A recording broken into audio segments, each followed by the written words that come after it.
ঈদটা না যাইতে যাইতেই বলে মাছ খাওয়ান লাগবো বলে মাছ খাওয়ান লাগবই। আগো ঈদরা আইসে 2টা দিন মাংস দা ভাত খাইলো না, এমন সুযোগ তো আর পাওয়া যেত না। আবার 1 বছর পরে না এমন সুযোগ পাওয়া যেত না।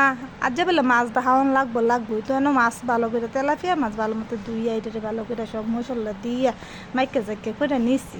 এদিক দিয়ে দিলাম পেঁয়াজ কুচি, দিয়ে দিলাম তেল, দিয়ে এটা একটু ভালো করে বিরান করে লইতেছি।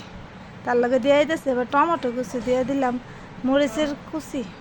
এবার এটিতে ভালো করে বিরান করে লইবেন, সুন্দর করে এটিতে, যাতে কোনোভাবেই এগুলা আস্তা না তাহে। সুন্দর করে বিরান করে লইবেন, লয়ে সেই এটিতে 2-3 বার করে লাড়াচাড়া দিবেন সুন্দর করে দিয়া। বুঝেন না, শাশুড়ি মা কইছে কথা ধর ফালাইতে পারি না, কারণ শাশুড়ি মা যে কথা আম্মা জানতে একই কথা।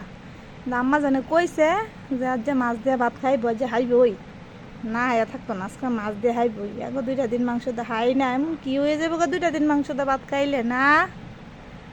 যে মাছ রান্ধর লাগবো, পরে মাছ দিয়ে দিলাম, এই টমেটো ভাজার লগে দিয়ে দিলাম মাছ। এই মাছ ভালো করে একটু কষাইয়া লইবেন, কষাইয়া লইবেন আপনাদের যতক্ষণ ইচ্ছা আর কি, যাতে মাছগুলো ভালোভাবে না ভাঙে। কষাইন পরে একটু পানি দিয়ে দিবেন, পানি দিয়ে এটা যতক্ষণ মন চায় ততক্ষণ সিদ্ধ করবেন ইচ্ছা মতে, গুইরা দিবেন, সিদ্ধ হইতে থাকবো। মাগ্গো মা একটা দিন ভালো মতো আজার ফেললাম না, ঈদটা না যাইতে যেতে আবার আরেক কামের মধ্যে সুযোগ করে দিল। তো এই মাছগুলো এমনি রানবেন, যে মজা লাগে এমনি রানলে হাইতে মন চায়। এমনি রানবেন যতক্ষণ আপনি ভাত খাইতে পারবেন ততক্ষণ। দেখেন কত সুন্দর হয়েছে, দিয়ে দিলাম ধনিয়া কুচি।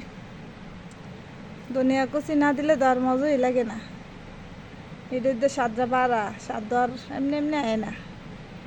তো ভালো থাকবেন, সুস্থ থাকবেন সবাই। আল্লাহ হাফেজ। আমার লাগে দোয়া করবেন।